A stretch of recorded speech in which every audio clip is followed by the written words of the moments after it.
Hello, everyone. Welcome to the Cigar Chronicles podcast. I am one half of the amazing duo, Tremont Arnold, and my co-host Ernest Tilley is out for today, but that's not going to stop us from having another great and amazing show.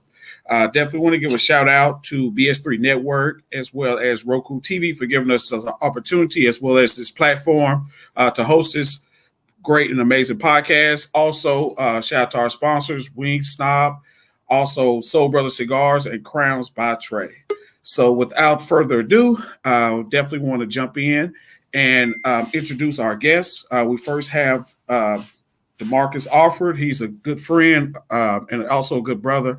He's a political operative here that has been in the trenches for a long time, and definitely with his transition, I definitely can't wait to see the next steps of his progression. So, Demarcus, we definitely appreciate you for being on the podcast today. Appreciate you too, brother, for having me. All right. And we also, our other guest is Miss Alicia Lewis.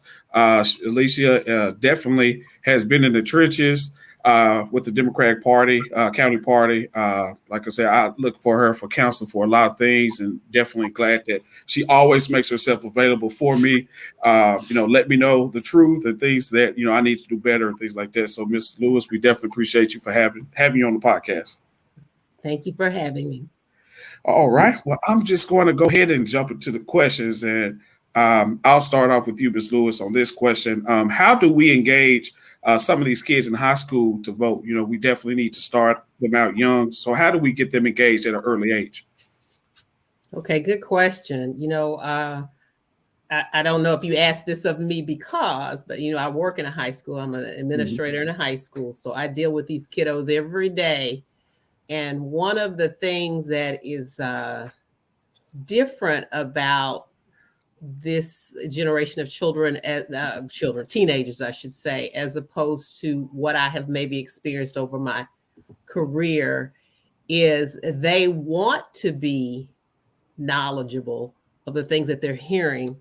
If we could figure out how to focus that desire and get them to focus their quest for it in a way that's a little more productive, I think that would be, and when I say productive, not only productive so it gets what we want as adults, and that is to have a different political landscape, but it also feels real to them and gets them what they want, and they understand the connection of being involved and how it gets them what they want.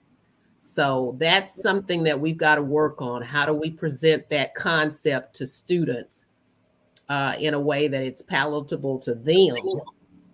They feel like it's something that will help serve them. Because right now, I think a lot of times they think, oh, that's for them, whoever them is. It's not really for us.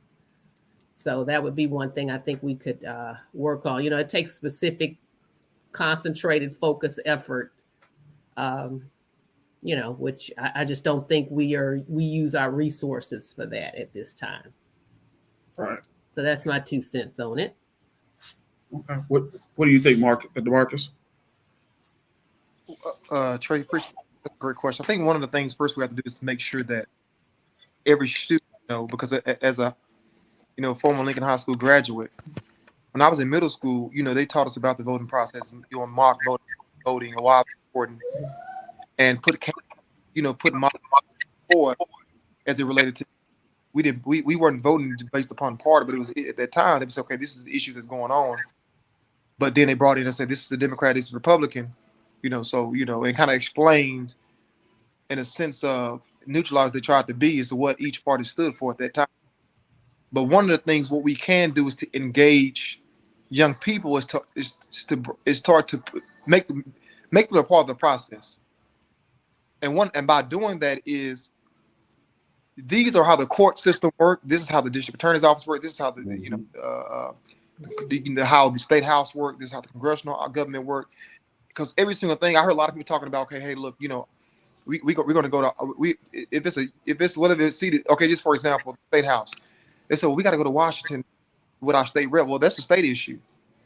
It's a lot of basic things that we can teach our young people as it relates to why it's important to vote. Because one of the things that we're most affected by is the local level, our city council, our school boards, and and one thing that certainly have to do is educate our young people. Say, look, this is how this is going to affect you, your family, your income. And about the federal level is the community around you. And one thing I want to say is that we can do is engage with those parents, engage with start going to PTA meetings, PTO meetings, and discuss ways how we can get more students to volunteer. Because it just took one opportunity for me to volunteer on a campaign, and the rest was history. And I've been voting since I've been 18 years old. Might have missed one election. It might have been a municipal election when I was in college. But other than that, been voting and engaged in the process and researching candidates, because you never know when you have to go before these people that you elect, and also educate them why it's important for them to stay involved in the political process.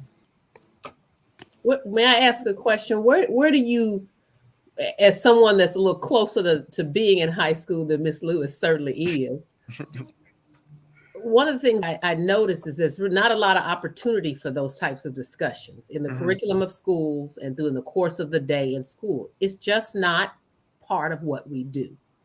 If you're in a pathway, if you're in a pathway of government, we only have a couple of them across the state. But if you're in a pathway that's specific to that, other than that, you get government, which may have a section and a portion on civics, but that's not what government class is about. Exactly. And some degree of in economics, but again, and the state gives us guidelines for what's supposed to be taught in those classes. I almost want to say you got to take it out of schools. I don't know how do we gather this, because I think thinking of it in a way, thinking of it as through schools is always our first thought, because that's where the kids are. You ain't gonna get done there. I couldn't even allow it, because there's just not a place for it where it doesn't impact the things that I'm required to do. And that's a good point. I think one of the things is with my another thing, a good thing is also to meet people where they are, whether it be at the churches, whether it be the Boys and Girls Clubs, the Boys and Girls Club centers. And I was recruited. I was invited after a career day. One of the attorneys invited me to a luncheon, and she asked me, told me about what the work that she was doing in the community. That's kind of how I got involved. She kind of said, "Look, I want to take under my wing. I want you to get involved and kind of learn what I do." But it was at the one of those events where I met her. But one of the things that I can say is, I know we can't put it in schools, but whether it be the churches or inviting kids somewhere where, because a lot of things is we don't ask the kids in terms of themselves what is it they like doing outside of school, because a lot of times people don't have the resources, they don't have the bandwidth to get their kids from point A to point B. So it takes a village, like they said again, to raise a child. So a lot of times I had people like who was able to help me. And so what I've tried to do is, because I used to work in the juvenile system. And one of the things a lot of kids would tell me, say, I don't even know what a mentor is, Mr. Alfred. Could you explain to me what that is? Wow. And it's so just like you, and I know and Ms. Lewis, appreciate the work that you do as being an educator, because y'all do a lot. And y'all were one of the most hardest working folks in show. Does it show? Okay. No, it doesn't show. But I think, like I said again, just having that conversation and meeting those parents and those students where they are, whether it be the basketball out school program, the churches, the centers. Yeah. So Trey, to answer that question, I think to expand on what he's doing, when you asked me the question, if we could figure out as a people, as a community, how to make it outside of the schools to be intentional about including that in the extracurricular type things that we do for our children when we have those opportunities, because I think he and I are pretty much saying the same. It's not going to happen in schools. You got to meet them where they are, and it's got to be intentional. It's got to be intentional. Yeah. My next question, and I want start this off with you, DeMarcus. How do we infiltrate some of these power groups in the Black and Brown community to get them more involved in the political process? Because you'll see a lot of these groups do voter registration drive right before the election, but how do we get into some of these groups and let them and have them more on a consistent basis rather than right before the election? I think one of the things is too stress. That's a good point. I don't claim to know every single thing, which I don't. You know, if people tell you they do, they lying to you. One of the things is that what we must do is everyone is trying to do the same exact thing, but in a different way. And someone is doing something because they want to do it at this event, do this same voter registration at this event. Trey, you saw it firsthand. We did it at Friendship West. Mm-hmm. Dr. Haynes put together a voter registration drive, and it was a huge success. But one of the things that what we have to do is put aside our egos, put aside whatever agenda we have, try to put something together and make sure it's in the actual interest of the community to actually engage the voters in that particular district. Because if we can, and one of the things we can do is, as a collective, is start coming together and meeting. Each organization should reach out to his or her president, who is in charge of that voter registration drive, whomever, whether it be a church, whatever it may be, a school, whomever putting it together, community center, and ask them, how can we collectively work together? And one of those things we must do is communicate with those organizations within their community. Because a lot of times it's a lot of people doing the same work, but they're not discussing or talking to those folks who are doing that work. So you might drive up the street of Malcolm X or go up to Pleasant Grove over on Bruton, doing the exact same thing, but they can't tell you what's going on in the South or what's going on in the Grove because everybody's not on one accord. Right. And I think at this point in this city, we have to start with those groups that have to sit down and put our egos aside and say, how do we move? How do we make this more? How can we make a more collective impact, joining forces and reaching more folks to get them registered to vote? Not saying we can try to direct who you to vote for, but we're trying to make sure you're registered so you can make an educated decision on who you're going to vote for, whatever election it may be.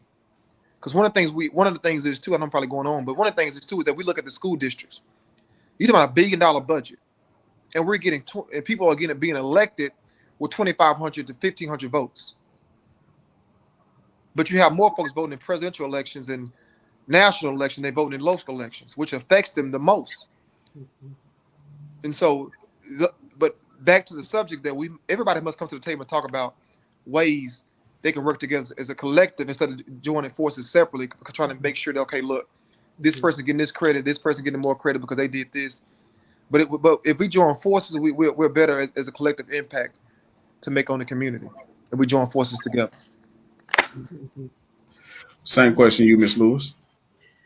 Well, I think he made a good point by saying, people do the same. I mean, our organizations sometimes, or the efforts are duplicated in the same space because we do what's familiar to us. We do what we're exposed to. And quite frankly, we do what we think we know we can do, where we're going to have some degree of success at it. So if I get together as a group, you don't want to create a effort that may not net you what you want. Okay. Hence, you see voter registration everywhere. Because what does it take to register a voter? Make them fill out this piece of paper. That's easy. If I get one, I've done something. I think the solution is almost like what we talked about in the education of students. It has to be intentional. I've often wondered, not just in the political, but even socially in communities. I live in Singing Hills. There's a lot of need in Singing Hills and over here in 75241 and all these areas. I wonder whose role it is to coordinate what's going on so that you get the biggest bang for the buck. And which is what I think I'm hearing DeMarcus say. You people are doing things, but sometimes when you're doing the same thing, it equates to a lot of movement, but it's not movement in a direction that you really want to, that's beneficial to the community.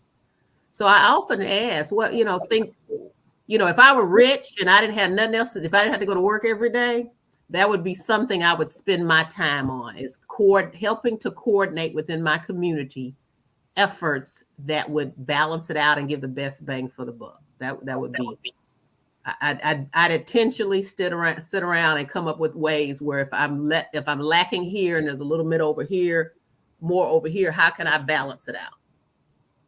Right. I definitely agree. So maybe we ought to we ought to put our heads together and figure out who can pay me to do that. No, I'm kidding. Go ahead. Yeah, I definitely agree. And it just kind of trickles into the next question. It's almost like, why do we need for people like Trump and all these other people to get in office for us to wake up? Not just leave that on the floor for anybody to answer. Because what happens is when stuff started, I always said this when I was in high school, because I would be so frustrated because people say they weren't voting or they said they're not going to vote. I said, why are you not going to vote? Because I'm just not going to vote. Why? My vote doesn't count. That's what they want you to think, that your vote does not count. Your vote doesn't matter. Yeah. Because if it doesn't matter, they won't try so hard to suppress the vote. But Right. that's the discussion. But the thing is that I always said it was going to take something major to happen. I think what the Trump presidency woke a lot of people up. There was claiming it was open. They was at home sleep, I'm assuming, but that woke a lot of folks up in terms of in voting and turning, and it showed us how precious and sacred our vote actually is. It's sad it took Trump to show us that, but we talking about my great grandmothers who actually marched and had to pay poll tax. So you're talking about a long history, but it took Trump for folks to realize and say, look, I got to get out and vote. I got to get involved. This man is crazy. Mm-hmm. But there's been a lot of other Trumpsters, that we had, but it just major one for people to realize that, like, we got to get involved. We have to do something. And if you notice, every time something major happened, we want to react instead of being proactive and getting involved. And so even I'm a voter and stay involved. It even woke me up a lot more. So I need to do just more. And the problem in today's society, we have a lot of social media activists and a lot of social media voters that vote online, which we can't vote online. They claim that there's always people that's doing stuff online and pushing that they're doing this and doing that and doing this. But you have to put the boots on the ground and do the real work and not do it from a platform of social media. And I tell people all the time, and I was just telling Trey this, Ms. Lewis, is that our grandmother's generation has carried us so far in terms when it comes to voting. At some point, our generation will have to pick up the torch and increase voter turnout in our age group if we want to continue to see progress. And that's another discussion maybe to be had, but it's deeper than that, because at some point we got to wake up and say, look, the people that are voting more is not our age group. So and I'm trying in this, but anyway, I think we have to do a better job in terms of making sure that we're proactive and staying involved and getting ahead of the issues and figure out ways we can get out the vote and both folks who align with the values of our community. Certainly. I wish for young people to not get discouraged and to know that one of the things that we've got to instill in ourselves and in younger is that it doesn't happen instantaneously. It's not going to happen now. Mm-hmm. So we've got to make sure that we help people to understand that what you do now impacts the future, it impacts your children. One of the things, I am a product of, I probably, how do I say this? Okay. I probably am at least your older aunt, if not your mother. But my parents didn't talk a lot about politics. Mm-hmm. There was a time where they had gone through so much, and I think there was almost a feeling of we've overcome. I'm going to acclimate my child into things that are not as racially balanced imbalanced or politically. So I am a product of people who didn't talk about it much, who didn't, and so it took Obama or the possibility of, because you're right, there was a lot of little things happening before Obama got into office, right around that time where I was old enough to pay attention. And then when Trump came, that just blew the lid off of it. But, when people say they're woke, I never was I just wasn't raised to be awake. Does that make sense? It wasn't like I fell asleep was nothing I was taught and then you think about it, things that have happened in our past, and people my age, we never learned it in school. We didn't know what was going on. So one of the things we got to do is encourage ourselves that now that we are awake, so to speak, and that we're trying to talk about and get people engaged, just keep pushing, because it's not for us in the immediate sense, but it's going to make a difference. I do think that my children will raise their children to be more politically aware. Mm-hmm. So that's I definitely agree. We've come a long way, but I still think, we have a long way to go. Just because, just even thinking about in the '60s on March on Washington, the cry was jobs and justice. mm-hmm. In the '70s, jobs and justice. Million Man March, jobs and justice, and it's 2022, and we still jobs and justice. So I just kind of feel like, we've come a long way, but we still have a long way to go. And I think that until we realize as a people, that we can do for ourselves instead of always looking for somebody else to do for us, because we hold the power. We can even look at, Dallas County, wherever Dallas County votes, that's basically where, what I say in the South. Whatever the South votes, that's where Dallas County goes. So I just think once everybody kind of gets into the mindset of using that bully pulpit and making that known, and making that known with a strong voice, I think we won't get the power until then. And how you use your economics behind that voice. We Right. can see the things. There's a disconnect between that, the Mm-hmm. hustle of trying to get over and not over, but trying to get up, and how your political connectiveness plays into that. Like if we got to teach each other that, because I do think what you're saying is true. We got a long ways to go. We're doing good things, but we've got to tie the money behind it. Yeah. I try to talk people even into people in my immediate family or whatever. They don't necessarily donate to candidates or even get involved in it, because it's just not something we do until you've gotten something for it, So those are things that we've got to work on in our communities for sure. I agree. And just to piggyback on this, and like I said, I'll leave this kind of open on the floor.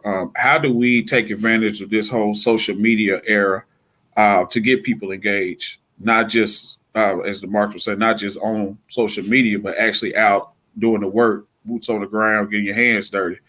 Because a lot of times we don't see that, because even when you look back, the staple of politics and getting behind a candidate started out with the black church. That's why you would have all these candidates, going to the black church and everything. And they know that, if I can get the pastor behind, if I get the congregation behind, that's going to help me win and get some momentum. So how do we take advantage of this whole social media era to try to get more people engaged? I think things is the social media has become probably one of the biggest platforms in in America for people to get their issues out, because it was a time where Twitter wasn't around, Instagram or Facebook. Everybody was using MySpace. So now it's come to a point to where I think if we can train more young folks with, not just I'm not gonna say just young people, more folks in terms of how to best use social media and how it can be a benefit in terms of getting out the vote, how it can be beneficial to trying to engage in more folks. Because a lot of people don't use social media. But one of the things we can just is because sometimes social media can consume a lot because that's why I walk around people are in their phones. It consumes a lot of your time, because hell, I'm on it a lot anyway. But one of the things is we need to do is to make sure that we train young people on the best practice on how to use social media to more folks that whatever platform to make people issues that's going on in the community. I think that if we could focus it, I don't know how to do that, because again, I'm a very much a Facebook user, but that's the extent of my social media usage. However, there's sometimes, even as I go through, there's so much information out there and so much to connect with. And I know that younger people are, I don't want to say younger people like you, but different people use social media in different ways, and it's so much. So how do we provide intentionally spaces on social media where people can get good, solid education, training, information, just kind of know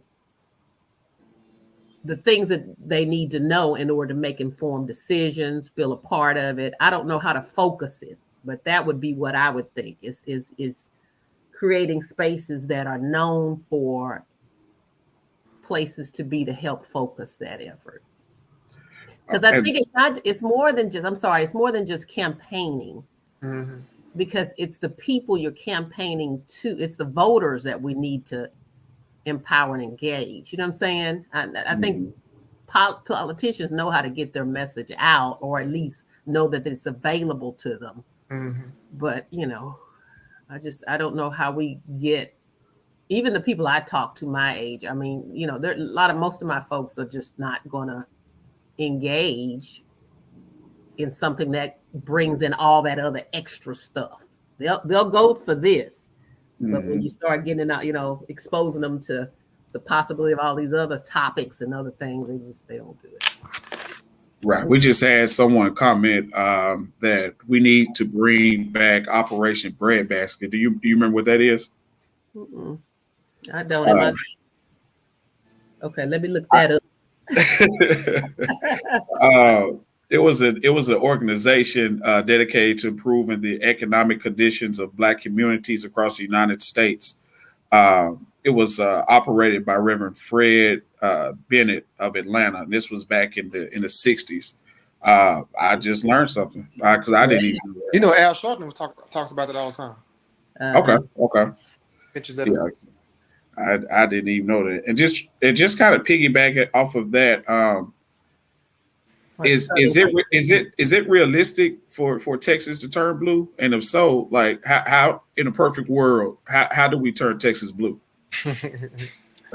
Well, the person that I don't want to go over that comment of the bread basket as I kind of glean over this. I think the concept that they're talking about is strategic focus groups or efforts. In that case, I don't know if bread basket means literally bread basket, like feeding people. It may be for that. But I think it's kind of what we're talking about, which is to be specific and focused. And when we do have an opportunity to bring people together, that we are talking and adding political awareness to that mix, not just feeding, clothing, and doing the things that we do for health services, whatever, but some awareness talk in there. And I don't know if that's what the person meant, but I think that's one way of keeping it engaged. Like DeMarcus said, that's one way of bringing it to the community, meeting people where they are. So what was your question again? Ask the question again. For that. No, you're fine. And I'm just going to, we had another comment. This is from Ms. Heath saying that we just need everyone to get out, show up, and vote. I guess when it all comes down to nitty gritty, we just need to make sure that we get to these polling sites and vote. Also, that's said and done. Like I said, the question was just, is it realistic for us to even think or to dream that Texas will ever turn blue? I mean, you would think it'd turn blue, especially with it being such a minority-based state. But like I said, that doesn't always equal out to how it really is. So, is that realistic? Oh, I think so. I think I think we're kind of talking the same kinds of things. It's going to take some specific focused efforts to educate people so that they know that they have the power to turn Texas blue, or the power to do anything that we need to do to survive as a community. I think, we all know that we far outnumber them. Those of us who consider ourselves blue, everybody knows I work with the Democratic Party. We far outnumber them. It's those voices that don't get heard because either they're specifically and intentionally not being heard, or they're being disenfranchised for some kind of way. But the other side to that is they don't know the value of their voice and they're not trying to be heard. They've not understood how their voice could change things. And so that's not something. So that's what I think these focus efforts that we're talking about probably would serve us well, because I think the votes are out there. It's just, how do you convince people that they have the power through voting? What about you, Mark? Nothing, DeMarcus? Nothing? Here's the thing about I'm not I try to I just say this is that I say the real general is that the one of the things the state party has to do in this state is have candidates who have, I'm not gonna say who has the charisma, but who the political savviness, and also that people feel connected to want to come out and vote. And one of the things is too is that what are the issues that surrounds the candidate's candidacy, but also what are the issues of that particular community, also across the state, that people are really passionate about, for them to be engaged to vote. And so, as a party move forward in the future, the state party must come to realization in that they must engage. Yeah, not only just this whole entire state, but also candidates who speak to that their root base in Texas. And so, people to have, people have to, come out of their mindset, like people say all the time, is that they don't vote and all that type of stuff. But at the end of the day, I think it's the responsibility of the party to continue to mobilize this state and continue to run candidates who will engage, but also increase the voter turnout in this state. Because anything is possible, anything can happen. But I do believe that the overall structure has to come from the party leadership to make sure we're getting that done, and to make sure that we're able to engage more voters, especially in terms of some of the HBCU colleges we have here in the state of Texas. And so as we continue to think about the future, we also have to think about in terms of what that looks like in terms of candidates who are able to win, who can win in this state, and not continue to run the people who run and come back and 4, 5, 6 years later and continue to try to energize it. It just doesn't work. Well, you got to, I hate to keep saying the same thing over again, but you got to be intentional about it. Even if the party has to be intentional about it. But if the party, it's just like everything else. If the party doesn't do it, then we have to do it. So what we have to do is create farms, basically. I mean, I don't know if that's the right word, but we have to take our people, children, youth, teenagers, young adults, old people, and create a base of leadership where we have a pool of people to pull from. Yeah. Because it seems like there is some degree of a void of at least the amount that we need to make an impact up and down the ballot. Yeah. And Dallas and Texas as a whole has a lot of talented young people who are. Well, it's not. I'll say this: in Dallas, it's not a lot of people or campaign managers or who do the operation. Yeah. Most folks are just working in their own profession, so it's not a talent pool of those type of. Exactly. To get that to do those type of operating things. So we have to create a leadership pipeline in terms of campaigning, or for campaigns, or to issue-based campaigns, whatever it may be. We have to create a leadership pipeline for that, in order for it to be effective, and also for it to trickle back up through the state. Yeah, I agree. I think, like I said, while we're feeding our people and clothing our people and provide Medicare, we're gonna have to talk to them about how politically their involvement impacts all of that stuff. Exactly. To the point where they are willing to step up and run for something, or know that it's not something that's impossible and it's not for them. Exactly. Yeah. So that it's intentional, though. We got to figure out how to create these spaces where we're kind of coaching our people and training our people how to do that.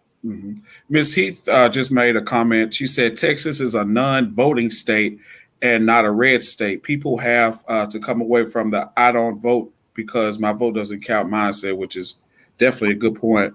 Ms. Dominic said Texas is red. We just need to accept it. Also, Ms. Heath also said we have to show up in numbers to overcome the gerrymandering and honestly, this good old boy system. And I'm saying that's coming from me, because I just feel like we in this good old boy system, especially we don't have a succession plan of people that we're training to come up, to take the baton next, because it's almost like we have a lot of these elected officials that want to hold the baton for so long and not pass the torch to someone else, to continue to work, which also kind of always kind of leads to us butting heads about getting the next person in there. So, I think also too, we need to have a succession plan for a lot of these elected officials too, so we can keep the ball rolling, because they do it on the other side, so I'm just saying, if we kind of do that and kind of get into that mind frame, I think, that's when we'll see real change.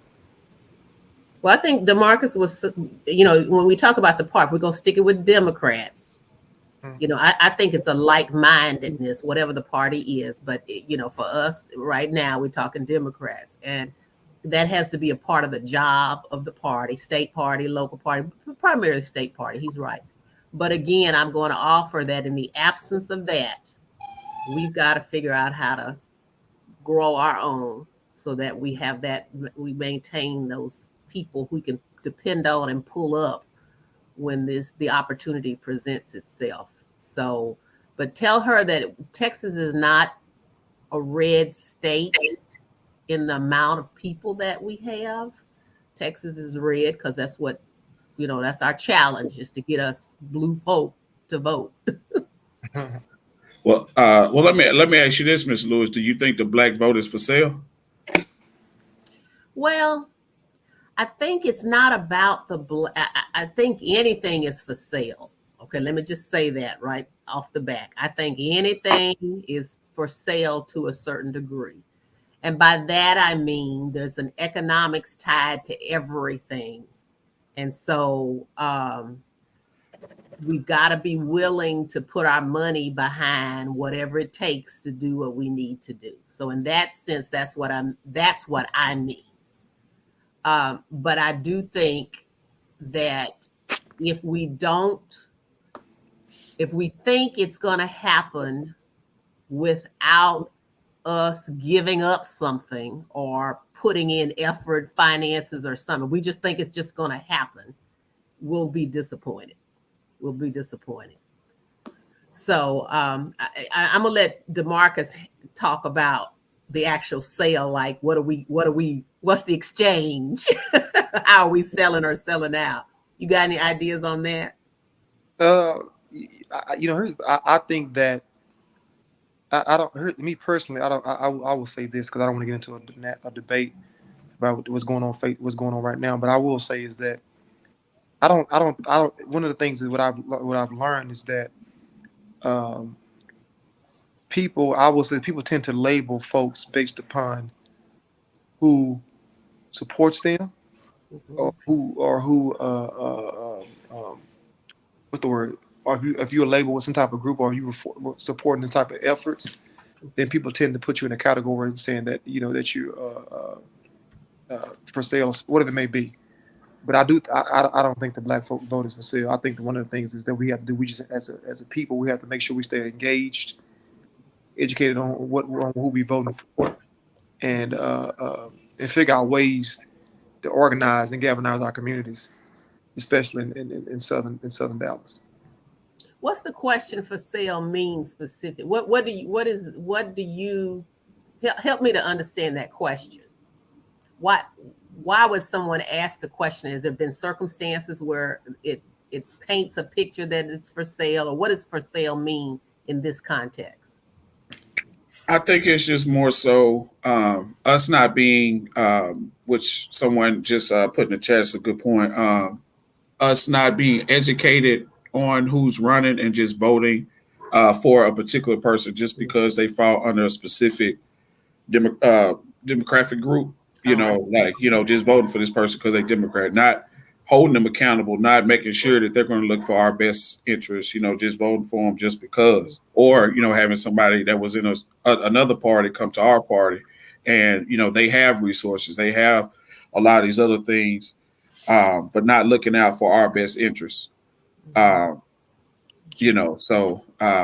Somebody just said people clearly went to the polls yesterday not knowing a thing about the candidates, and it's true, like I said, and I think that's part of our responsibility to make sure that people are educated, before these people get to the polling sites and these polling locations, so they'll know who they vote for and why they vote for them. So it's definitely a good point. Good point, Ms. Miller. Um, how you feel about that? As far as just with us, is it really our responsibility to educating, or because I just feel like I feel like it's our responsibility because I don't see where people are going to get this information from anybody else, because like I say, take it we just going by word. Okay, well, they said vote for them, so I'm gonna vote for them. Then you'll go to the polling sites and people have a slate of people that you suppose that they want you to vote for, and you just go in and vote for everybody that you see on the slate. So I definitely think that we need to educate ourselves and educate others to make sure that, like I said, we get people in these seats that's going to look out, for our common good. Because regardless of they Democrats or not, they do need to they do need to be held accountable. Well, I don't think all of it is based on education. Again, you got to be specific and intentional about what you're making sure your people know. But people, when you talked about, is it for sale? I should expect something for my vote. So if I am voting based on what I am getting as an individual, as a community, whatever the case may be, the problem is people don't even know what they should be getting.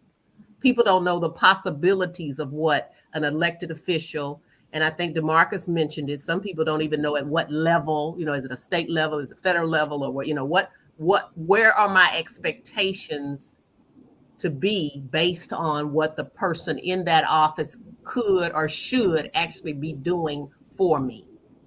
So that's when I heard the word for sale, that's what came to mind. If I'm going to, my vote is for sale because I'm going to support people financially, getting out, knocking on doors, whatever the case may be, people and circumstances that are going to give me something back. So to me, that's the exchange. But the education piece of it is that people don't know what they should expect.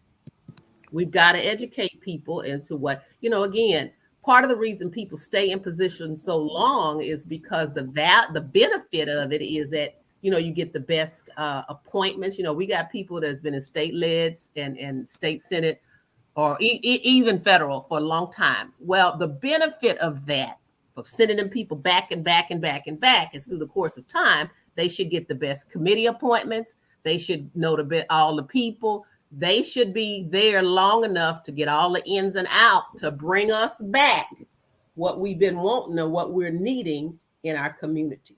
So you got to stop and look at that and see, was it worth it? Am I going to follow that? Are they doing, even in an incremental fashion, every time I send them up there every 2 years, are they giving me back what it is that I wanted when I invested my vote, my money, or whatever to that? That's an education thing. You got to teach people to think in those terms. I agree. We just had a comment last I saw in my constable district. The guy with the most votes is awaiting criminal trial for violating the law, and the incumbent is a Republican. So, that just gives you an example right there. Yeah, that's a lot. Yeah. So, I'm going to say some one word phrases, and just tell me what comes to mind when you hear these words. First word, reparations. Give me mine. That's what comes to mind. I want mine. Not just personally. When I say I want mine, I think reparations in some form or fashion is appropriate, because lots of other, when you say reparations, people are always thinking about it for Black people. So I'm assuming that's what we're talking about here. But anytime something, it's like I just said, it's the economics of it all. If something is taken, something needs to be given. If I'm given something, I'm owed something. That's just the nature of the way the economic side of human society has become. And those who figure that out are those that benefit from it, and then that remain on top, for lack of a better word. So give me mine and my people mine. But anyway, go ahead. Your turn, DeMarcus. Give us what's been past due. Give me mine. Give me mine. I always said I come to cash a check. So as we wait on our check, they need to be cashed. Right. Give me my 40 acres. Yeah. And look, we don't want no insufficient funds. Right. Want some Putin. What comes to your mind when you hear that name right now? Well, for me, Putin is reality. Because for me, I mean, not just for me, but I know that people who are Putin-minded people are reality, because we've gotten to the point in the world, not just in America, where too many people have gotten too many things. And so those who are Putin-minded are trying to figure out how to squelch all of that. That's how we ended up with a Trump in the office. Now Trump, like DeMarcus said, there's always little Trumps around. People who are born and raised to think that they can't do well unless other people are doing poorly. Mm-hmm. But Putin is a reality. And again, us being, not awoke to a certain degree has allowed him to get to that point. And now it's to the point where we got to kind of tiptoe around him because we've let it get that far. If we get into it, it's a big to do. So Putin is reality that our world is in right now. For me. Mm-hmm. Well, I definitely see it at the gas tank when I put $3 and something today. Yeah. Yeah, $20 used to almost fill my tank up. Now, I maybe got half a tank, but yeah, I definitely agree with that. What's your thoughts, DeMarcus? The reason I won't comment on that because being in position. I mean, gotcha. I don't want to say anything that's going to kind of lead to a point to where it's my boss. Well, I ain't nobody. I'm like, it's a reality. We better face it, and we need to deal with it as a reality. I think all I'm gonna say is I think Joe Biden said it best. Is that he's gonna make sure he's being held accountable, and that he's gonna feel he's gonna feel every strength that he of his pen. So. Yep. Someone just said that is corporate greed. They are price gouging, power over country. I definitely agree. What comes to your mind when you hear social injustice? Well, social injustice, I think injustice stands out more for me, but social injustice, I hate to say it, but it's like a way of life. I don't know how to say it. I almost want to say reality with it as well, that we've got to understand that as long as we're dealing with humans, there's always going to be some degree of social injustice because of the economics of it all. People's perception is that they, if I got to put my thumb on somebody so that I can stand up, So, but now justice, pure justice of being treated fairly, being treated equally, equitably when it's necessary, that's a concept that gives me hope. Okay, because I think we've been through, in America, history is full of injustice. So I do have some hope in the concept that we recognize that. So just the wheels of justice are at least shifting a little bit. Social injustice, I don't know how we're going to deal with that as long as the dollar has something to do with that. Right, especially the fact that this United States was built on the back of our ancestors, and we still, like I said, are having the same issues that we had, back then, the 1800s. Even though it's not as magnified as much as it is now, we're still fighting with it. We, like I said, jobs and justice. We still have the same cry and that same fight, and it's 2022, and that's sad to say. And then also, the fact that we had a black president. Currently, we have a black female president, vice president. We just still have the same fight. Yeah, that's Beto. an economics thing. There's a lot tied into that. It's a lot Right. tied into that, and Right. you know, Right. unfortunately, most of us don't even scratch the surface. We don't even know how to get in there and change that. Again, justice is different. Social injustice is a little harder work. Right. Yeah. I mean, when you talk about social justice, climate change, you talk about food insecurity and hunger, you talk about income gap, you talk about the LGBTQ plus rights. You know, you talk about racial inequality. You talk about a lot of things in terms that relates to voting rights. Mm-hmm. These are things we've been talking about for the last for decades. Right. Mm-hmm. Right. Nothing's been done about it. Mm-hmm. And so when we talk about those type of things in terms of social justice, we got to start making sure that we are putting people in office Mm-hmm. as it relates to tackle those type of issues, but also bring back results. Right. You know, a lot of things that I like to use is that we have to make sure that we are holding the people that we put in office accountable Mm-hmm. to make especially as it relates to our community needs and the community as a whole needs. And so, you know, we just have to do a better job of making sure that we stay on top of, we keep our feet and keep our hands on the things that matter to not only to ourselves but also to our community as a whole. Right. Together, we have to think about our neighbors next door, whether they get, you know, whether you know, whatever it may be, whether it's on a workplace, whether people being treated fairly, whether it's the income gap, all those type of things. So we want to make sure we're doing everything we possibly can to elect folks who tap into those issues, to get the ball rolling, to make sure that those things are on the table and discussion is being had, and people are taking tangible actions to make sure that there are bills in place and laws that are being passed to address those issues. Okay. You know, We just some of these People say all the time, they're like, okay, look, we don't want lip service anymore. We want social justice. We want it now. yeah. But we you know, people don't want it. It's why a lot of times I see, and I'm speaking personally for myself, not for anybody, no represent anybody but myself, is that a lot of people want to see action. You know, they put people in office. They say they're going to do these type of things, whether it be social justice, whether it be, you know, whatever it may be. Mm-hmm. People want to see instant results and instant effect because people are hurting, not only in our communities but also in this country. And so I think people are getting you'll see everything is rising to a head, and people are now starting to take swift action to addressing these issues and concerns. Because either you're not going to do it, or we're going to put somebody in office who's going to make sure these issues are being addressed, and that our voices are being heard at the table. right. We just had a few comments. One of the comments, that is our fault. We are crabs in a barrel, and we have the I mindset rather than the we mindset.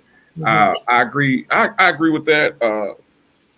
I for the most part, I agree with that. You know, but I can't say if you look at a crab's natural habitat, it's not a crab, it's not a barrel. So someone had to put them crabs in a barrel. You know, so Yeah. Yeah. uh, and also the truth is they try to do us versus them. If all of us marginalized groups work together against the 1%, definitely agree with that. Yeah. Can y'all hear me? Because I can't hear y'all. Yeah, we hear you. We hear you. Mm-hmm. Also, someone commented, we need candidates who want to work for the people. Can't be tricked by these candidates trying to make their own wallets bigger, read financial reports, follow the money. Lord have mercy, that's the truth. Yeah. Yeah. Woo! Well, you know, some of these solutions or even just the topics that we're talking about, you know, we know that there are political connections that the solution. I can't hear Trey. We can hear you. We can hear you. He said he can't hear us. Oh, I can hear y'all. Y'all probably hear me. It's like I can't hear y'all. We can hear you. We can hear This is you. strange. Let me see. I don't know what's going on. Yeah. Well, you know, part of what I don't want people to forget is that we can't depend on just the. You want me to try to hang up and come back in? Can you bring it back in? yeah. Okay. So, but we can't depend on just the political process to solve our problems. Because even if we talk, you've noticed how we've talked back and forth. You know, we go into what the political turning blue, you know, getting people in office. And then we also talk about bread baskets and, you know, things that we can do for ourselves. because what I fear the most, and even like DeMarcus was saying, we've been fighting these fights and singing these songs for years, nothing has happened.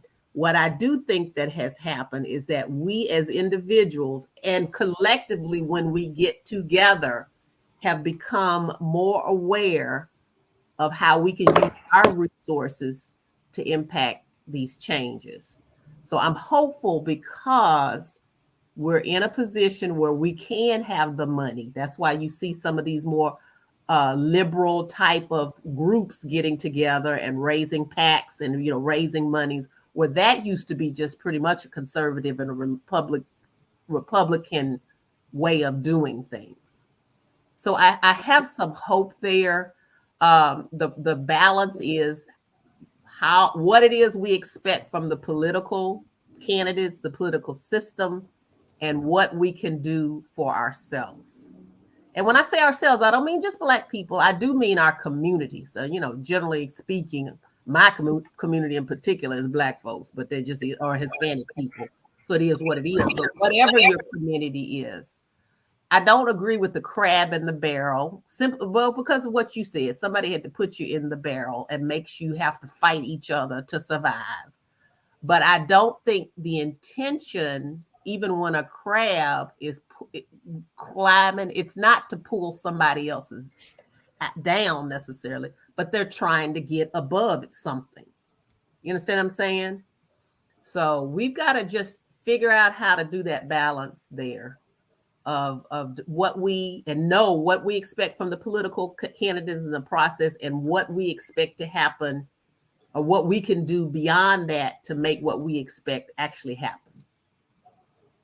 Okay, DeMarcus, I was talking to you. Got your sound going on. Your turn. Now what was happening? What was the question? Because I couldn't hear I couldn't hear, but y'all could hear me. Okay, Tremont. I honestly forget. We kind of been kind of been dipping in and out of so much Somebody stuff. said something about the crabs in the barrel. Oh, mentality in terms of, I mean, at the end of the day, I think that, it's somewhat true because we tend to, some people try to pull each other down, try to get on top. And I think at some point we got to get out of that mentality is that everybody at the table can eat and eat. Everybody got the same 24 hours I do. What you do with yours is on you. And I think at some point we have to make sure we support each other. What all we do. Nobody's is better than the next person.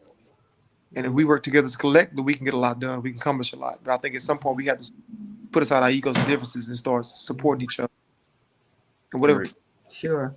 I think that's a mindset though. We're going to teach our people that because I mean, at face value, I can't do you any good if I'm at the bottom. Exactly. So that's a lot of times what people are basing their actions on. You see what I'm saying? They're pulling up for survival. But if we talk to each other, like you said, and teach each other how we going to where we don't have to do it that way. Yeah. So it's a tough fight though, but it is something we need to keep in front of us. So, I definitely agree. Someone just said we can use the same type of operation, not just for jobs, but dismantling the systems that are systematically racist. Ooh, yeah. Well, everything is systematically racist. I don't want to say everything, but just about everything. Everything, when you're living in a nation that was built on racism, and not just it was the economics of a country is built on racism. Everything boils down to economics, the money and who has what. But in America, the economics is built on racism. We know that. So how do you dismantle something that is ingrained in the very foundation of what you're dealing with? Again, why I offer that some of this stuff, not all of it, because we should expect that our political system and the government and things do for us like they do for everybody else. But we got to figure out how to be intentional and talk to ourselves about what we can do. I don't want to say in the interim, but in the absence of everything we want, what we going to do now? What we going to do with, beyond that? Yeah, Miss Heath just commented. We need to leverage our collective economic power to change systems. I Yeah, definitely, that I definitely agree agree. with, and I definitely agree. yeah, Yeah, I think that's the key to it. Knowing how or the value in, or just even how would you do that? That's just not something we know how to do quite yet. But I'm encouraged by the people I see around me, the Four Oak Cliffs and the different organizations or whatever. I can't think of any. I mean, there's several that I've no, but you know what I'm saying? I'm encouraged that the mindset is moving in that direction. So the rest of us, got to learn how to support that and get in there and add value where we can to and even our expectations of that. Just like we expect political people to give us things, when we give to in our communities to these organizations and stuff, we need to demand some response and something back from that. I agree. I agree. And this hour has flew by fast. Yes. That's a good thing. Think about it, Marcus. What they were going, oh my God, when is this going to end? Oh, look, my daughter running around here just tearing up everything, terrorizing. That hour felt like a long time to you, huh? I want to end it with this last question. If you could have dinner with 3 politicians dead or alive, who would they be? I wouldn't, at first it'd be Barack for sure. The second would be Barbara Who? Jordan. Oh, Barbara Jordan. Yeah, sure. And the third one would be well, I already had dinner with her, so they don't count. That'd be my boss. She's amazing, a Texas legend. The third one would be, I guess, Ann Richards. Mm-hmm. These, and the reason is because they've been such profound legends, not only in Texas but also as far as Barack and of course being the president. His story, we coming up as an organizer and rising to the ranks, rising through the ranks in political leadership up to being the president of the United States. But also just Ann Richards being the governor, the last Democratic governor we've ever had in this state, and Barbara Jordan just being who she was and kind of how she changed the whole entire conscience of Congress, and just her profound speaking and just how she was engaged in making sure the young folks was engaged in the political process. Texas has only had 2 African American women to ever serve in the Senate. 2. Mm. And that's Barbara Jordan and Congresswoman Eddie Bernice Johnson. And so we have much work to be done that needs to be done to continue to keep their legacies going forward. And but yeah, those most definitely be my. Mm-hmm. Oh my! And it's what, Marcus, DeMarcus, we're gonna be twins on some of these because Ann Richards is definitely one of mine. I think for those same reasons that you were saying. But my other one that's a Texas legend to me is actually LBJ, because I went to the museum, to the LBJ, the thing down in Austin, and from that point on, as in my 20s, I think I was teens or 20s. From that point on, I think I had a little more understanding of the gravity of making some of the decisions that he had to make during those times. Now, I know he wasn't perfect, and he may not even have been bought into all the things that he had to deal with, but the courage it took to kind of get down off into some of these things. I admire him for that. I would love to have a conversation with him about that specifically. And the other one is Barack Obama, which is pretty much for the same reasons. I mean, he represents a whole different perspective of coming into the presidency. So that whole conversation is, no other president can have that kind of conversation. Exactly. Especially him and his wife, Michelle Obama. Yeah. She embodies, but their experiences, beyond the wonderful people that they are, the experience that they had, there's nobody else, no other president, wife, and first lady or whatever who had the same experience. It's just, or similar experiences even. Yes, one of a kind. Yeah. They're one of a kind at this point in the game. So yeah. I tell my wife all the time, I say, look, I said, I ain't, you my first lady too, but man, we got Michelle Obama and Barack. Those are my those are, yeah. I'm trying to get beyond that, but I get it. I actually do. Right.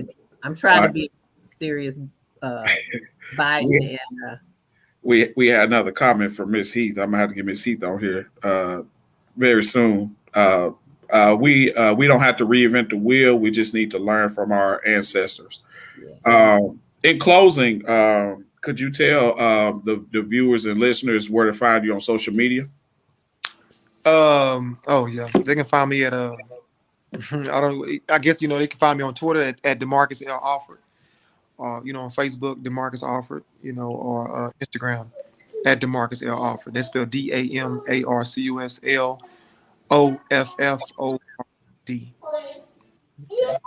Well, like I said, I got a Facebook account. You could go by name, Alicia Lewis. That's with 5 me.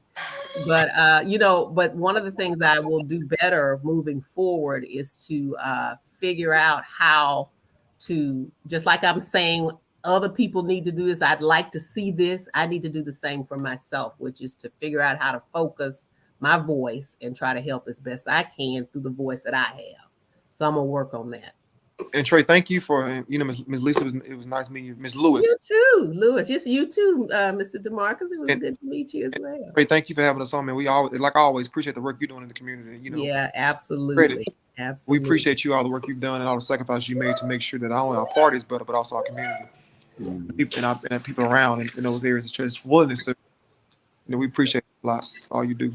Yeah, and I was telling DeMarcus that you and your husband had actually purchased a bus and was taking people back and forth to the polling site. So, I mean, like I said, it's little things like that. And as Ms. Heath said, we don't have to, try to reinvent the wheel. We just need to use the resources that we have just to make sure that, we get out and make sure that the work is done. Because when it's all said and done, it's just about doing the work and making sure that the work is done. So, it don't stop at registering voters, just making sure they get their tails to the polling sites and exercising their rights. So, absolutely. Yeah, so I definitely thank you guys again for coming on.